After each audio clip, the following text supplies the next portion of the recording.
Hello viewers, welcome back to my channel. আজকে আমি আবারও চলে এসেছি আরও একটা নতুন ভিডিও নিয়ে। তবে এবার আমি এসেছি বিএ সেকেন্ড সেমিস্টারের একটা ভিডিও নিয়ে, এডুকেশন অনার্সের। তো চলো শুরু করা যাক। দেখো, ইউনিট ওয়ানের সিলেবাসটা আমি দেখিয়ে দিলাম। ইউনিট ওয়ানের যে ফার্স্ট বুলেটটা আছে, meaning and definition of psychology, তো আজকে আমরা এইটা নিয়ে আলোচনা করব। Meaning and definition of psychology, এই কোয়েশ্চেনটার অ্যান্সারে আজকে আলোচনা করব। তো চলো শুরু করা যাক। প্রাচীন গ্রিক দার্শনিক অ্যারিস্টটল প্রথম মনোবিজ্ঞানকে পৃথক বিজ্ঞান হিসেবে স্বীকৃতি দেন।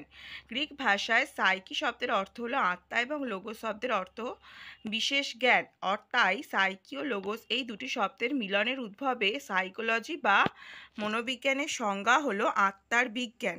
কিন্তু বিজ্ঞানের পদ্ধতি হলো সুপরিকল্পিত নিরীক্ষণ অর্থাৎ অবজারভেশন, ও পরীক্ষণ অর্থাৎ এক্সপেরিমেন্টেশন। যেহেতু আত্মা ইন্দ্রিয়াতীত, একে নিরীক্ষণ এবং একে নিয়ে পরীক্ষণের প্রশ্নই ওঠে না।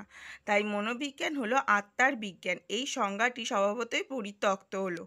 পরবর্তীকালে সমগ্র বিশ্বজগৎকে ডেকার্তে জড় জগৎ ও মনোজগৎ এই দুই ভাগে ভাগ করলেন এবং সেই মতো মনোবিজ্ঞানের বিষয়বস্তু নির্ধারিত হলো মন ও মানসিক ক্রিয়া। ডেকার্তের মতে মনোবিজ্ঞানের সংজ্ঞা হবে মনের বিজ্ঞান এবং এর কাজ হবে মনের বিভিন্ন ক্রিয়ার, যেমন চিন্তন, অনুভূতি, ইচ্ছা অনুশীলন করা। কিন্তু মনও মানুষের ইন্দ্রিয়গ্রাহ্য কোনো শক্তি বা বস্তু নয়, যা দুর্গেও তার ক্রিয়াকলাপ বৈজ্ঞানিক পরীক্ষা নিরীক্ষার অতীত। তাই মন বিজ্ঞানের বিষয়বস্তু হতে পারে না, আর তাই মনোবিজ্ঞান মনের বিজ্ঞান। এই সংজ্ঞাটিও পরিত্যক্ত হলো। এই কারণে লক, হবস, বেন প্রভৃতি দার্শনিকগণ এই মতবাদকে আরও বিশ্লেষণ করে বললেন, আমরা যা সচেতনভাবে প্রত্যক্ষণ অর্থাৎ পারসেপশন করি তা হলো চেতন মানসক্রিয়া। চেতনার মধ্যেই আমরা মনের এবং সেই সঙ্গে বহির্জগতের অস্তিত্ব উপলব্ধি করি। অতএব এইসব চিন্তাবিদ চেতনাকে কনসিয়াস ভিত্তি করেই এই নতুন বিজ্ঞানকে গড়ে তুলতে প্রয়াসী হলেন। তাহলে এদের মতে মনোবিজ্ঞান হলো চেতনার বিজ্ঞান। এই নতুন বিজ্ঞানের নতুন পদ্ধতি হলো অন্তর্দর্শন অর্থাৎ ইন্ট্রোস্পেকশন। এই পদ্ধতিতে নিজের চেতনার প্রবাহকে গবেষকের দৃষ্টি দিয়ে গবেষক নিজেই নিরীক্ষণ করেন। মূলত এই পদ্ধতির ওপর নির্ভর করে অনেক চিন্তাকর্ষক তত্ত্ব ও সূত্র আবিষ্কৃত হলো। কিন্তু বিংশ শতাব্দীর দ্বিতীয় দশকে একদল মনোবিজ্ঞানী অন্তর্দর্শন পদ্ধতিতে স্তূপীকৃত তত্ত্ব সূত্রকে অস্বীকার করলেন, অপ্রমাণিত ও অনুমানপ্রসূত বলে। তাদের প্রতিবাদের মূল বিষয় হলো চেতনার আত্মা ও মনের মতোই নিরীক্ষণ ও পরীক্ষণ গণ্ডির বাইরে। অন্তর্দর্শনকে নিরীক্ষণ বলা হলেও এটি সত্যিকারের নিরীক্ষণ নয়, কারণ যে সময় কোনো মানসিক ক্রিয়া যেমন ক্রোধ ঘটে, ঠিক সে সময়ে সেটিকে নিরীক্ষণ করা সম্ভব হয় না। বস্তুত সেটি সম্ভব হয় মানসিক ক্রিয়াটি যেমন ক্রোধ ঘটে যাওয়ার পরে। ফলে এতে ভুলভ্রান্তি থাকবেই। বিশেষত অন্তর্দর্শনের মাধ্যমে লব্ধ অভিজ্ঞতা একান্ত ব্যক্তি নির্ভর অর্থাৎ সাবজেক্টিভ। ফলে এই পদ্ধতিতে গৃহীত সিদ্ধান্ত সর্বজনীন নয়, অবজেক্টিভ। অথচ নিরীক্ষণ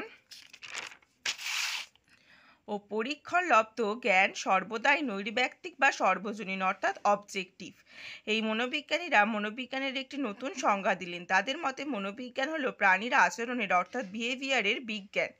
স্থূলই হোক আর সূক্ষ্মই হোক, সব আচরণই নিরীক্ষণের অধীন।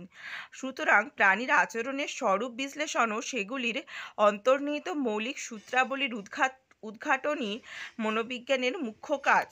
ধরা যাক, একজন ব্যক্তির খুব ক্রোধ হয়েছে। যদি নিছক তার মানসিক প্রক্রিয়ার ওপর নির্ভর করে ক্রোধ সম্বন্ধে তথ্য সংগ্রহ করতে হয়, তবে অন্তর্দর্শনের সাহায্য নেওয়া ছাড়া ওই ব্যক্তির কোনো উপায় সত্যিই থাকবে না। কেননা তার মনের ভিতর কী ধরনের পরিবর্তন ঘটেছে সেটা কোনো উপায় জানা যাবে না। কিন্তু যদি ব্যক্তির আচরণকে মনোবিজ্ঞানের বিষয়বস্তু হিসেবে গ্রহণ করা হয়, তবে বিজ্ঞানসম্মত উপায়ে তথ্য সংগ্রহের প্রচুর সুযোগ পাওয়া যাবে।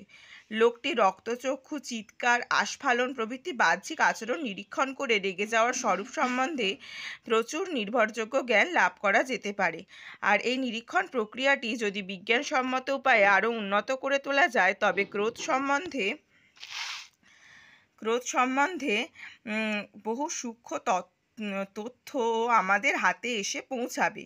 ওই ব্যক্তির নানা আভ্যন্তরীণ দৈহিক পরিবর্তনগুলিও এক ধরনের আচরণ, যেমন মাংসপেশি সংকোচন, গ্রন্থির রস নিঃসরণ, শ্বাস প্রশ্বাস, রক্ত চলাচল, হৃদস্পন্দন প্রভৃতি প্রক্রিয়াগুলির বৈচিত্র্য লক্ষ্য করে ক্রোধ সম্বন্ধে বহু অতি মূল্যবান তথ্য সংগ্রহ করা আমাদের পক্ষে সম্ভব হয়ে উঠবে।